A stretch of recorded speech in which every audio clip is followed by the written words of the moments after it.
இந்த பாஜகவுடைய இந்துத்துவா பற்றி, அதனுடைய மதவெறி கோட்பாடு பற்றி மிக காத்திரமான, ஏன் சொல்ல போனால் ஆத்திரமான எழுத்துக்கள், பேச்சுக்கள் எல்லாம் வருது. ஆனால் இந்துத்துவத்தினுடைய சாரம் என்ன புரிந்து கொண்டிருக்கிறோமா?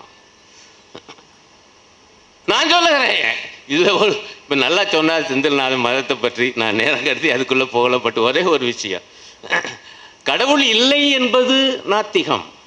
இல்லாத கடவுள் இத்தனை கோடி பேர் இதயங்களில் எப்படி இருக்கிறார் என விளக்குவது மார்க்சியம். ரெண்டுக்கு வித்தியாசம் இருக்கு, ஆனா இணைப்பு இருக்கு. கடவுள் இல்லை என்பதை மார்க்சியம் சொல்லுது, அதோட அது நிறுத்திக்கல. இல்லாத கடவுள் இத்தனை கோடி பேர் நெஞ்சிலே இருப்பது எப்படி? இந்த கேள்வியை எழுப்பி பக்தர்களையும் மதவர்களையும் மதவெறிக்கு எதிராக திரட்டுவது. இந்துத்துவா என்கிற சொல்லிலே இருக்கக்கூடிய இந்து, அந்த பாதி சொல் பல பேரை குழப்பக்கூடிய ஒரு சூழல். நான் அந்த வார்த்தையை பயன்படுத்துறது கிடையாது. அப்படியே பயன்படுத்தினாலும் இந்துத்துவா எனப்படுகிற மனுவாதம் அப்படி சொல்லிடுவேன். அந்த இந்துத்துவாவுடைய சாரம் என்ன? நான் தான் திரும்ப திரும்ப கேட்டேன். ஐயா, இப்போ நம்முடைய மேடையில் தானே உதயநிதி ஸ்டாலின் சனாதனம் பற்றி பேசி பெரிய விவகாரம். ஒரு டிவி விவாதத்தில் என்னை பார்த்து பாஜக காரர் கூட கேட்கல, அதிமுக ஆதரவாளர் என்ன கேட்டார் தெரியுமா? அருணன், நீங்கள் எவ்வளோ வேடம் போட்டாலும் எங்களுக்கு தெரியும் தாமு எஸ்ஸாதான் என்னன்னா அதில் நீங்கள்லாம் இருக்கீங்க. அந்த தாமு ஏசாவில் தானே உதயநிதி வந்து சனாதனத்தை ஒழிப்பேன் என சொன்னார், அதை ஏற்றுக்கொள்கிறீர்களா அப்படின்னார். நான் மெதுவா சொன்னேன், ஏற்றுக்கொள்கிறேன். நான் மட்டும் இல்லையா, தாமு ஏகாசாவே ஏற்றுக்கொண்டதியா. நீ என்னென்ன வழக்கு போட்ட, அவ்வளவு வழக்கு நாங்க எதிராடிக்கிட்டு இருக்கோம்யா. ஆனால் ஒரு விஷயத்தை தெளிவா இருக்கும், சனாதனம் வேறு, இந்து மதம் வேறு. ஏன் இந்த இந்துத்துவாங்கிற சொல்லுல உள்ள சிக்கலை சொல்றேன். சனாதனம் வேறு, இந்து மதம் வேறு. நான் நேரங்கிறது டீட்டெயில்ஸ்குள்ள இப்போ ஒரு ஒரு ஒரு உபன்யாசகருடைய பேச்சு வலைத்தளங்களில் பூரா வந்துக்கிட்டு, தயவு செய்து கிடைச்சா அதை பாருங்க. அவர் ரொம்ப கோபமாக ஒருத்தர்கிட்ட, ஒரு ஆங்கர் அவர்கிட்ட கேள்வி கேட்குறாரு, என்னங்க நாங்களும் இந்துக்கள் தானே, ஏன் உங்கள் வேதங்களை எல்லாம் எங்களுக்கு சொல்லித்தர மாட்டேங்கிறீங்க? அவருக்கு ரொம்ப கோபம் வந்துருச்சு. அந்த சனாதனி, இங்கே வாரு வேதங்களை பூரா எல்லா இந்துக்கும் சொல்லித்தர முடியாதுட்டாப்ல. இவர் குழம்பிட்டாங்க, நானும் இந்து தானே, நீங்களும் இந்து தானே. அவர் சொன்ன பதில், நான் இந்து அல்ல, நான் சனாதனின்னாரு. இருக்கு, வந்துகிட்டே இருக்கு அந்த இருக்காரு. அப்படின்னா சனாதனம் வேறு, இந்து மதம் வேறு. இது ஒரு கலவை, இவருடைய பன்மைத்தன்மை. இங்கே இந்த நாட்டிலே பல மதங்கள் உள்ள பன்மைத்தன்மை உண்டு. இந்து மதத்துடைய விசேஷ நிலைமை என்னன்னா, அந்த மதமே ஒரு பன்மைத்தன்மை. அதில் இந்த சனாதனிகள், அவங்களுடைய பழைய பேரு வேத மதம். அப்படித்தான் மணிமேகலையில் இருக்கு, நீலகேசியில் இருக்கு.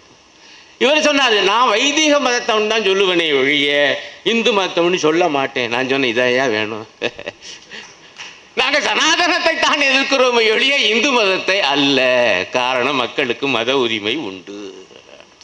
ஆனா சனாதனம் என்பது இந்து மதத்துக்குள்ளே புகுந்து கொண்டு ஆதிக்க விளையாட்டு நடத்துகிறது, சாதியத்தை நிலைநிறுத்த பார்க்கிறது, பெண்ணடிமைத்தனத்தை நிலைநிறுத்த பார்க்கிறது, சமஸ்கிருத மயமாக்கலை நிலைநிறுத்த பார்க்கிறது.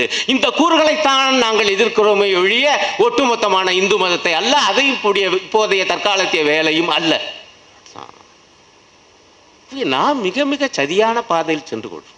என்னுடைய கவலையெல்லாம் இந்த மாதிரியான நுணுக்கமான விஷயங்கள் இன்னும் எளிய முறையில், நான் கூட அடிக்கடி அந்த ஒரு வாக்கியத்தை கேட்பது உண்டு, எளிய விஷயத்தையும் சிக்கலாக்கி விடுவான் அறிஞன், சிக்கலான விஷயத்தையும் எளிமையாக்கி சொல்லுவான் கலைஞன். ஆனா இப்ப என்ன விவகாரம்னா, நம்ம கலைஞனை அறிஞனாக பார்க்கிறோம், நாமளும் சிக்கலாக்க பார்க்கிறோம். எளிமையாக்குங்கள். எளிமை என்பது அழகினுடைய விரோதம் அல்ல. ஆனா ஒரு பொத்தாம் பொதுவா சொன்னாதான், நான் திரும்ப திரும்ப சொல்லுகிற அதுதான், பாரதியுடைய பாடல்கள் எது பொத்தாம் பொதுவா இருக்கியா, அவ்வளோ கான்கிரீட். ஆனால் அதனுடைய இலக்கிய அழகுக்கு எவன் போட்டி போட முடியும்?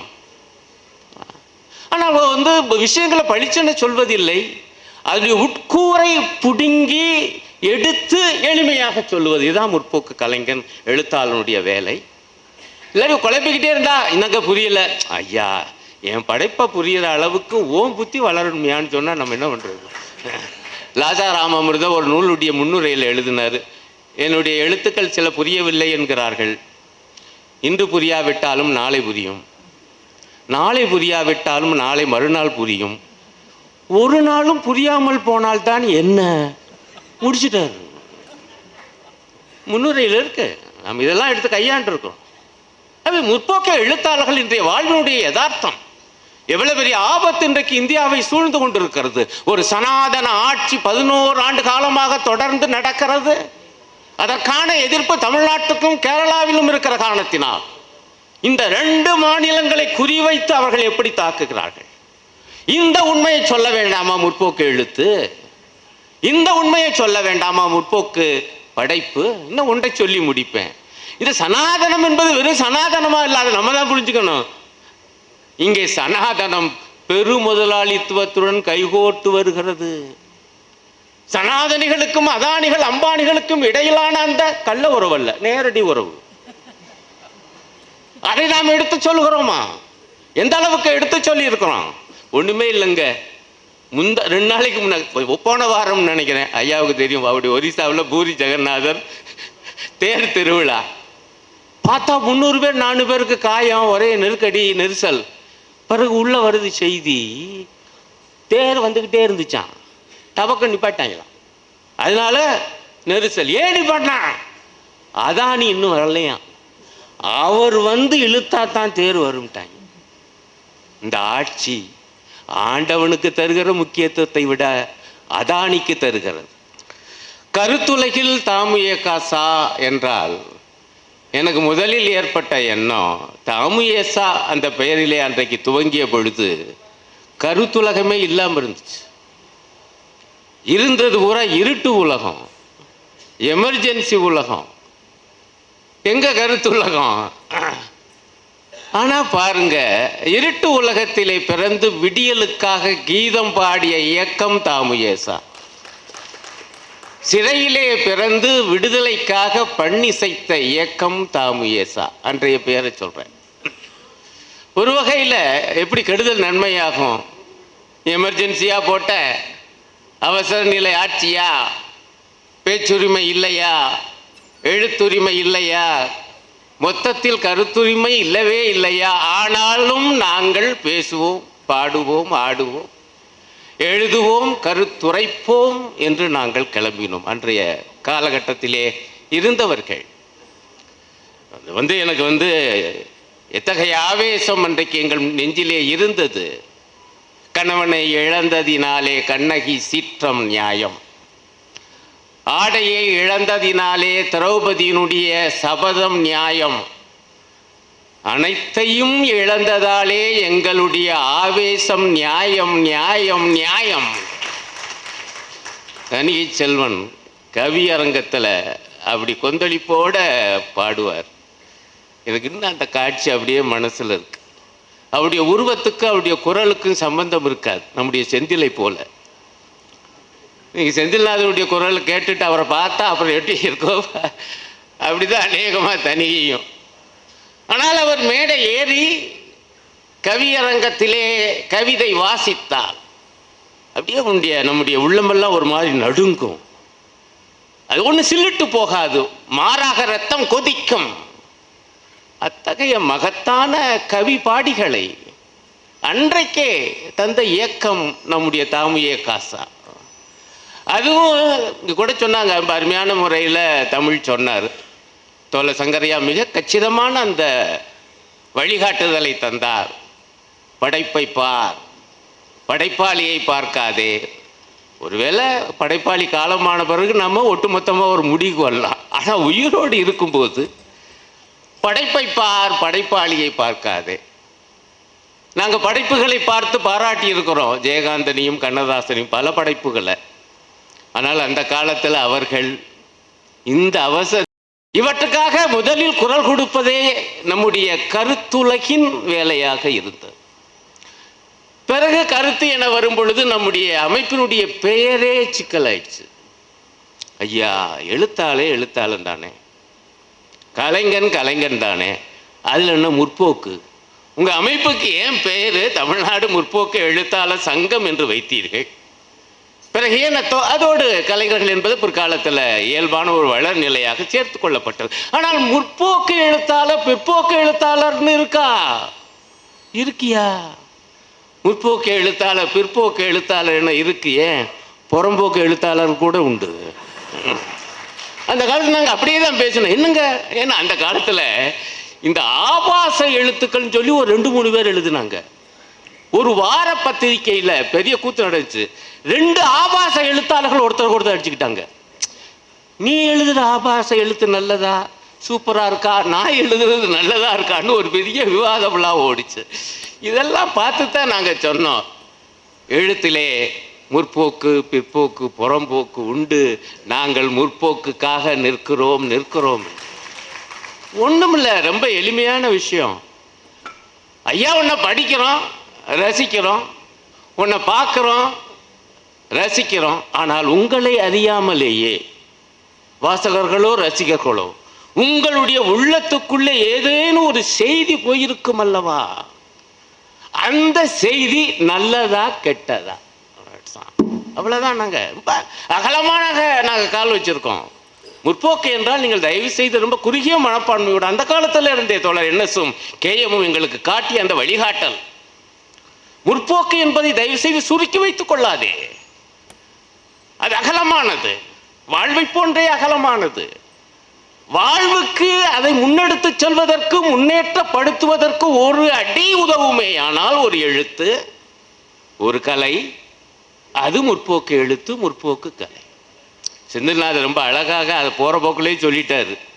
ஒவ்வொரு விஷயமா எடுத்துட்டு வந்து, ஐயா அவங்க அப்படி எழுதுனாங்க, ஆனால் நம்மால் எப்படி எழுதுனாப்புல, அப்போ அப்படி எழுதுனது பிற்போக்கு, இப்படி எழுதுனது முற்போக்கு. இன்னும் வேடிக்கை என்னன்னா, அவர் சொல்லும்போது நீங்கள் கவனிச்சிருப்பீங்க, எடுத்துக்கொண்ட கருப்பொருள் ஒன்று, பாடுபொருள் ஒன்று தான், ஆனால் அதை சொல்லுகிற விதம். நான் கூட அடிக்கடி சொல்லுவேன், ஐயா ஒரு மனுஷன் நல்லவனா கெட்டவனாங்கிறத வச்சு ஒன்று பாரு, அவன் ஏழைகளின் பால் அவனுடைய பார்வை என்னவா இருக்குன்னு பாரு. ஏழைகளை அலட்சியமாக ஏளனமாக பார்க்கிறவன் நல்ல மனிதனாக இருக்கவே மாட்டான். அவன் எப்படி நல்ல எழுத்தாளனா இருப்பான்? அவன் எப்படி நல்ல கலைஞனா இருப்பான்? அவன் நமக்குள் ஓடுகிற, உள்ளே நுழைகிற அந்த செய்தி எத்தகையது, அதை வைத்து தான் ஒரு படைப்பு முற்போக்கா பிற்போக்கா. படைப்பாளி இருக்கட்டும், அவங்க அவருடைய காலத்துக்கு பிறகு கூட அவனை பற்றி மதிப்பீடு செய்வான். அவனை எழுதிய இந்த குறிப்பிட்ட படைப்பு முற்போக்கா பிற்போக்கா, அவ்வளோதான். அதனால தான் இன்றைக்கு 50 ஆண்டு காலமாக சொன்னது போல சேதாரமும் இல்லாமல் செய்கூலியும் இல்லாமல் இந்த இயக்கம் இன்றைக்கு நின்று கொண்டிருக்கு. அதே போல அன்னைக்கு எல்லாம் திரும்ப திரும்ப சொல்லுவாங்க எங்களுடைய ஒரு வாக்கியத்தை, கலை இலக்கியம் யாவும் மக்களுக்கே அப்படின்னு நாங்கள்லாம் முழங்குவோம். இப்போ எது தரப்பில் சில பேருக்கு கிண்டலா, கலை இலக்கியம் யாவும் மக்களுக்கே என்னென்னு புதுசாக கண்டுபிடிப்பு மாதிரி சொல்கிறீங்க, பிறகு என்ன கலை இலக்கியம் எல்லாம் மிருகங்களுக்கா என்று கிண்டலாக பேசினாங்க. நாம் என்ன அர்த்தத்திலே சொல்லுகிறோம், ஏன் சொல்ல வேண்டி வந்துச்சு? கலை இலக்கியம் யாவும் மன்னனுக்கே என இருந்த காலம் ஒன்று உண்டு. மன்னன் உயிர்த்தே மலர்தலை உலகம் பாடுனானா இல்லையா? ரொம்ப அற்புதமான எத்தனையோ விஷயங்களை பாடியிருக்கிறான் தங்க புலவன். நான் மறுக்கவில்லை, நான் ரசித்து ருசித்து எழுதி இருக்கிறேன். ஆனால் அதிலே அன்றைக்கு இந்த சிந்தனை வந்துருச்சு, மன்னன் உயிர்த்தே மலர்தலை உலகம், மக்கள் உயிர்த்து அல்ல. அன்றைய சூழலில் மன்னன் தான் எல்லாம், அவன் நல்லா இருந்தா உலகம் நல்லா இருக்கும். ஆகவே இந்த தலைவனை நம்பிய ஒரு சமுதாயத்திலே மன்னன் உயிர்த்தே மலர்தலை உலகம், இதை நாங்கள் ஏற்கவில்லை. மக்கள் உயிர்த்தே மலர்தலை உலகம், ஆகவே படைப்புலகமும் என்னை நன்கு இறைவன் செய்தனன் தன்னை நன்கு தமிழ் செய்யுமாறே. இறைவனை எவ்வளவு பக்கா சுயநலவாதி ஆக்கிவிட்டாங்க. என்னை நன்கு இறைவன் செய்த, என்ன அருமையா இந்த இறைவன் படைச்சா எதுக்குன்னா அவனை பத்தி பாடுறது, கடவுளை பற்றி பாடுவதற்காக கடவுள் இவரை படைச்சாராம். அவ்வளவு சுயநலவாதி கடவுள் என்று நான் சொல்லல, அந்த கவிஞன் சொல்லி இருக்கிறார். அவை கலை இலக்கியம் யாவும் அரசனுக்கே என்றார்கள், பிறகு கலை இலக்கியம் யாவும் ஆண்டவனுக்கே என்றார்கள். ஆகவே நாங்கள் சொன்னோம் கலை இலக்கியம் யாவும் மக்களுக்கே. இதை கிண்டலும் கேலியும் செய்தார்கள். ஆனால் இந்த கேலி கிண்டல்லாம் எடுபடாது என்கிற காரணத்தினால் பிறகு நாசுக்காக அது உலகளாவிய ஒரு பார்வை, கலைக்காகவே, ஆர்ட் ஃபார் ஆர்ட் சேக். இது ஒன்று தமிழ்நாட்டுக்கு மட்டுமானதல்ல, நான் ஏற்றுக்கொள்கிறேன். உலகளாவிய ஒரு போக்கு என்பது வந்தது கலைக்காகவே. அதனுடைய நீட்சி இலக்கியத்திற்காகவே. இப்போ நான் உங்களை திருப்பி கேட்டேன், கலை இலக்கியம் யாவும் மக்களுக்குன்னா கேள்வி பண்ணீங்களே, கலைக்காகவேன்னு சொன்னால் அது அபத்தமாக தெரியலையா? கலைக்காகவே நீ எழுதி வீட்டுக்குள்ளேயே வச்சுக்க, ஏன் வெளியிடுற? இலக்கியத்திற்காகவேன்னா அதில் எழுதி அப்படியே வச்சுக்க வேண்டியதானே, ஏன் மக்கள்கிட்ட கொண்டு போய் வைக்கிற? அது எந்த ஒரு படைப்பும் அது நிச்சயமாக அந்த தனி மனித படைப்பாளியினுடைய உள்ளம், அவனுடைய கோட்பாடு, அவனுடைய கற்பனை திறம் சார்ந்தது என்பதிலே எங்களுக்கு அட்டி இல்லை, ஆட்சேபனை இல்லை. ஆனால் நீங்கள் அதை மக்களிடம் கொண்டு போய் நிறுத்தும் பொழுது அது எத்தகைய எழுத்து, அது எத்தகைய கலை என்கிற கேள்வியை எழுப்புகிற உரிமை உண்டா இல்லையா பிறருக்கு? அதெல்லாம் எழுப்பக்கூடாது என்றெல்லாம் சொன்னவர்கள் உண்டு. இது விதவிதமான வடிவங்கள்லாம் எடுத்துச்சு. அதை என்ன சொன்னாங்கன்னா, நாங்கள் கலைக்காகவே என்ன அர்த்தத்தில் சொல்கிறோம்னா, ஐயா கலை இலக்கியத்தில் வடிவம் முக்கியம், நேர்த்தி முக்கியமையா? உண்மை. கலை இலக்கியம் என்றாலே உள்ளடக்கம், உருவம் என்று இரண்டும் சேர்ந்தது என்பதுதான் நாங்கள் ஆதிகாலம் தொட்டு. இப்போ காலத்தின் குரல் என்கிற நூலை நான் தமிழ்ச்செல்வன் எழுதியிருக்கோம், தயவு செய்து வாங்கி படித்து பாருங்கள். 1975 இந்த அமைப்பு உருவான காலத்திலேயே இந்த பார்வை உண்டு, அதனுடைய குறிக்கோளில் உண்டு, கொள்கை அறிக்கையில் உண்டு. ரெண்டும் பிரிக்க முடியாது. இப்போ நான் ஒரு உரையாற்றுறதுக்கும் ஒரு கதை எழுதுறதுக்கும் வித்தியாசம் இல்லையா? அப்போ அதில் ஒரு உள்ளடக்கம் மட்டும் பார்த்தா அது எப்படி இலக்கியமாகும்? ஆகவே அந்த உள்ளடக்கமும் உருவ அழகும் பிரிக்க முடியாதது. இலக்கியம் என்றாலே அலங்காரம், கலை என்றாலே அருமையான ஜோடனை. இதெல்லாம் எப்படி கலை இலக்கியமாக்க முடியும்? ஆனால் அந்த அலங்காரமும் ஜோடனையும் பிணத்துக்கு செய்யப்பட்டதாக இருக்கக்கூடாது என்பதுதான் எங்களுடைய அபிப்பிராயம்.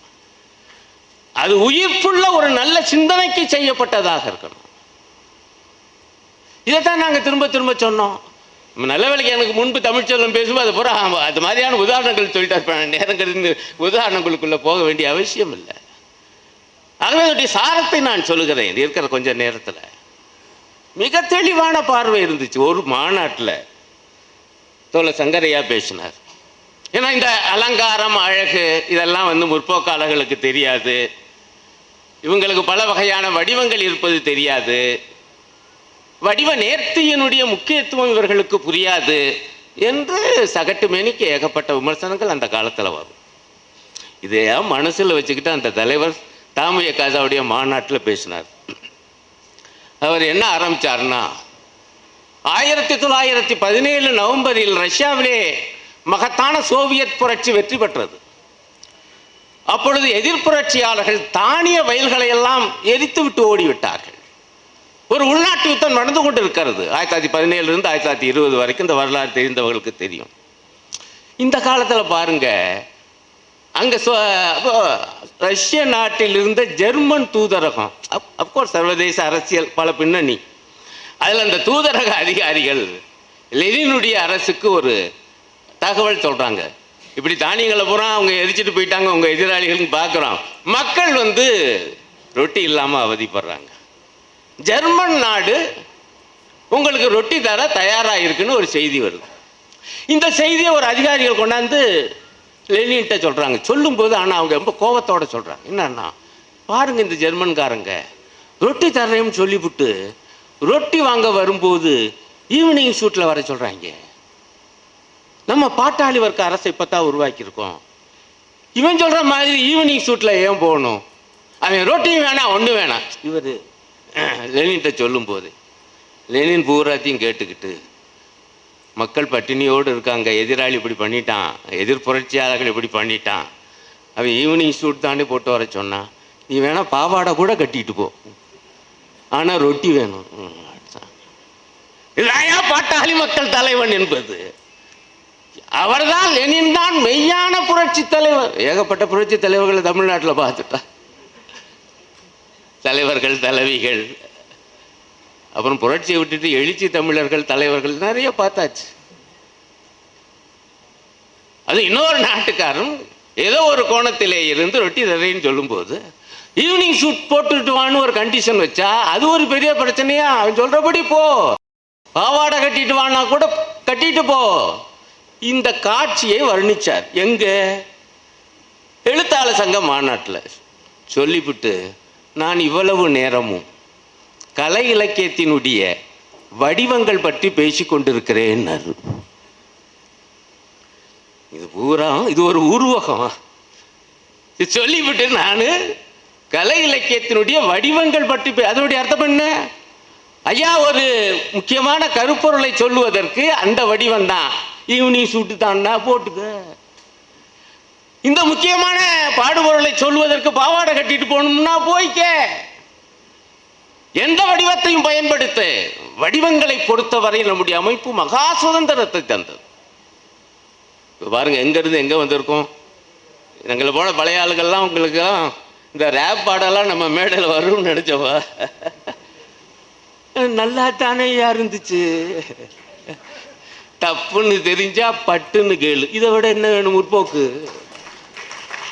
இப்ப நான் சொல்லும்போது தப்புன்னு தெரிஞ்சா பட்டுன்னு கேள்ல வேணும்னா அது கர்நாடக இசையில் தலைவர் வந்திருக்காங்க, எடப்பாடி கிருஷ்ணா, அப்படி சொல்லலாம். ஆனால் ரேப் அந்த இசை வடிவத்தில் விஷயம் என்ன?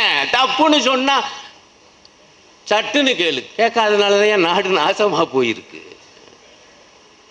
அதுதானே உண்மை. தீயவர்கள் எத்தனையோ தீமைகளை செய்ததால் இந்த நாடு நாசமாகவில்லை. நல்லவர்கள் கள்ள மௌனம் சாதிப்பதாலும் இந்த நாடு நாசமாகிறது. நீங்க விஷயம் நான் முக்கியமே ஒழிய வடிவம் அல்ல. இதுக்கு சோவியத் யூனியனிலிருந்து இப்படி ஒரு காட்சியை சொல்லி இது ஒரு உருவகமாக மாற்றினார் என்றால் அந்த மகத்தான தலைவருடைய ஆற்றலை தயவு செய்து நினைத்து பாருங்க. இன்னும் பல வகையான வடிவங்கள் வந்துச்சு இந்த பிரச்சனைகளுக்கு குறித்தெல்லாம். இது ஒரு அறிவார்ந்த சபை என்கிற காரணத்தினால் நான் இந்த மாதிரி சில விஷயங்களை எல்லாம் சொல்ல வேண்டியிருக்குது. இது இன்னொரு வடிவம் எடுத்தது. இப்போ கூட யாரும் கலைக்காகவே யாரும் பேசுறது இல்லை, ரொம்ப பளிச்சுன்னு. ஜெயமோகன் கூட அப்படி பேசுறது இல்லைன்னு நினைக்கிறேன். அது வேற பாயிண்ட்ல பேசுறாரு. தமிழில் நாவலே வரலன்னு அப்படி ஒரு போர்டு போட்டார் கொஞ்ச நாளைக்கு முன்பு. ஏன் என்ன விஷயம்னா அவர் எழுதுறது மட்டும்தான் நாவல்னு எல்லாரும் சொல்லணுங்கிறதுக்காக தமிழில் நாவலே வரலன்னு இன்னைய வரைக்கும் பேசினார்ல நம்ம தமிழ் சொல்லணும்.